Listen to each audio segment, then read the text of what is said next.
धूमधाम से मनाई गई परशुराम जयंती। परशुराम जी के उपासकों ने लिया आशीर्वाद। जल, रस और पंचामृत से अभिषेक किया। नवीन वस्त्र धारण करवा ब्रह्म श्रृंगार किया। ब्रह्म भोज भी रखा गया। जनप्रतिनिधि, परशुराम सेना के सदस्य, पदाधिकारी, महापौर पहुंचे दर्शन करने।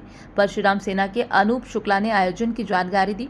महापौर पुष्यमित्र भार्गव, विधायक गोलू शुक्ला ने परशुराम जयंती पर सभी को बधाई दी। भाजपा नगर अध्यक्ष सुमित मिश्रा ने भी भगवान परशुराम जी जन्मोत्सव पर शुभकामनाएं दी। पंडित विष्णु प्रसाद जी शुक्ला के नाम से है वाटिका बनी है और विगत 10 वर्षों से लगातार, चाहे कोविड काल हो चाहे कुछ भी हो, यहाँ पर परशुराम वाटिका पर भगवान परशुराम जी का जल अभिषेक, रस अभिषेक, पंचामृत अभिषेक, उसके पश्चात ही यहाँ पर सारे अभिषेकों के बाद भगवान का नहला धुलाकर, नए वस्त्र पहनाकर भगवान परशुराम जी की जयंती बड़े धूमधाम से हर वर्ष मनाई जाती है और आज भी वही परंपरा हमारी लागू रही।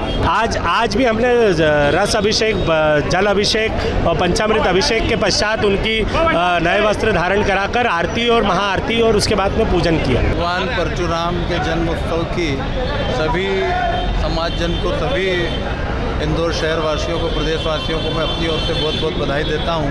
आज परशुराम वाटिका में ब्रह्म भोज का आयोजन रखा गया है एवं सभी प्रसादी यहाँ महाआरती हुई और मैं संजय शुक्ला जी और उनकी पूरी टीम को बहुत बहुत बधाई देता हूँ, शुभकामना देता हूँ जो इतना अच्छा आयोजन उन्होंने किया।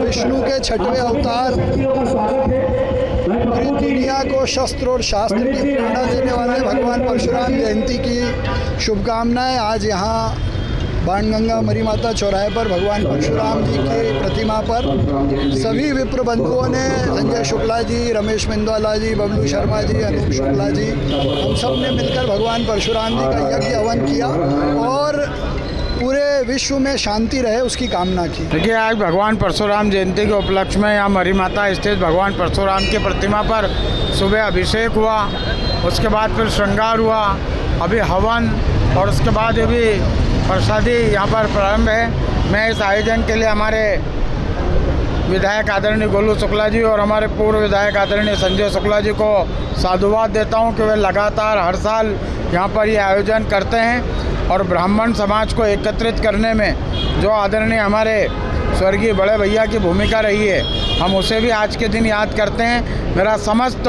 ब्रह्म शक्तियों से, विप्र समाज से आग्रह है कि भगवान परशुराम की आज शाम को निकलने वाली शोभा यात्राओं में भी हम शामिल हों और साथ ही साथ मैं अन्य समाज के बंधुओं से भी आग्रह करता हूं कि हम सब भी उस यात्रा में शामिल हों, क्योंकि हमारा ब्राह्मणों का ऐसा मानना है कि राष्ट्रभक्ति के सेतु हम और ब्राह्मण से पहले हिंदू हम, इसलिए हमें सभी समाजों को साथ में लेकर सामाजिक समरसता का एक उदाहरण भी आज ब्राह्मण समाज पेश कर रहा है कि हम हमारी यात्राओं में सभी वर्ग को, सभी समाजों को आमंत्रित कर रहे हैं। मैं सभी समाजजनों को भगवान परशुराम की जयंती की बधाई देता हूँ। देखिए, जिस प्रकार से एक विधर्मी लोगों द्वारा तेजशुदा साजिश के तहत आज हिंदू समाज की विभिन्न बेटियों के साथ गलत नाम रखकर, अपनी पहचान छुपाकर पहले उन लोगों के साथ दोस्ती करना,